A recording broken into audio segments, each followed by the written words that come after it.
Apparemment, j'ai eu un ravitaillement dans une zone non autorisée, donc je crois que c'est 20 secondes de pénalité, donc c'est Yates le maillot jaune normalement, je sais pas.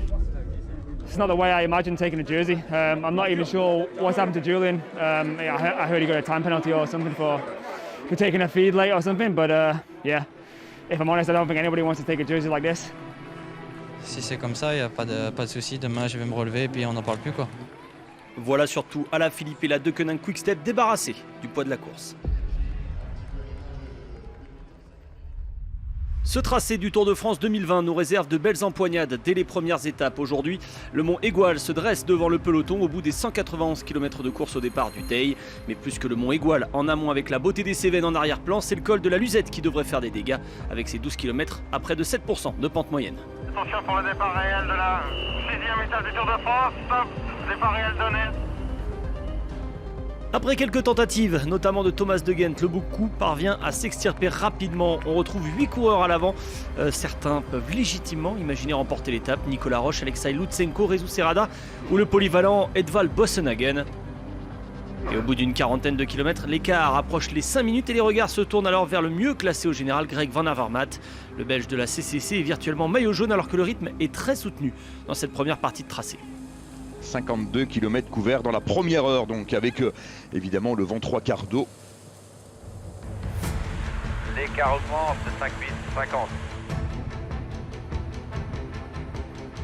C'est le début de l'ascension du col de la Luzette. On est entré dans les 20 derniers kilomètres. Le groupe de tête résiste dans le col de la Luzette. Ils ne sont plus que 5 à l'avant. Van Avermaet, Lutsenko, Roche, Paules et Herrada. Dans le peloton, Ineos imprime un petit rythme, moment choisi par UAE Team Emirates pour secouer le peloton.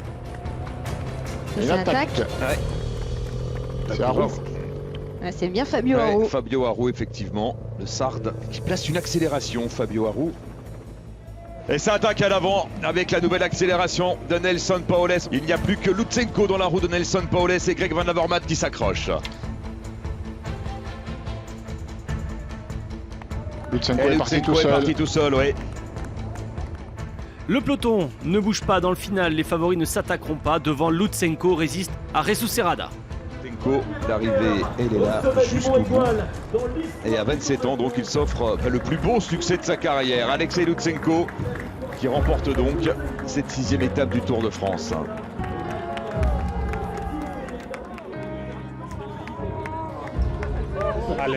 Alexei était trop fort dans le final. C'est dommage parce que je n'aurais pas beaucoup d'autres opportunités comme celle-là.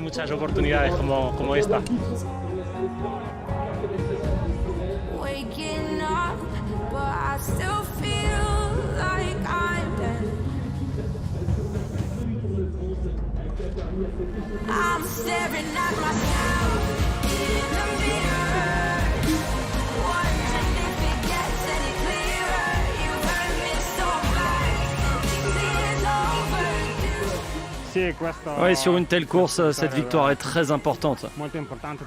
Sur le Tour de France, c'est la première fois pour moi.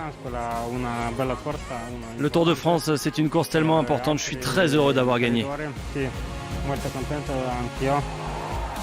Première victoire pour un Kazakh sur le Tour depuis le succès d'Alexandre Vinokourov, son directeur sportif en 2010 à Revel. Lutsenko remporte une deuxième victoire sur un grand tour après la Vuelta en 2010. Pas de changement au général, Adam Yates lui s'élancera pour une deuxième journée en jaune vers l'Avor demain.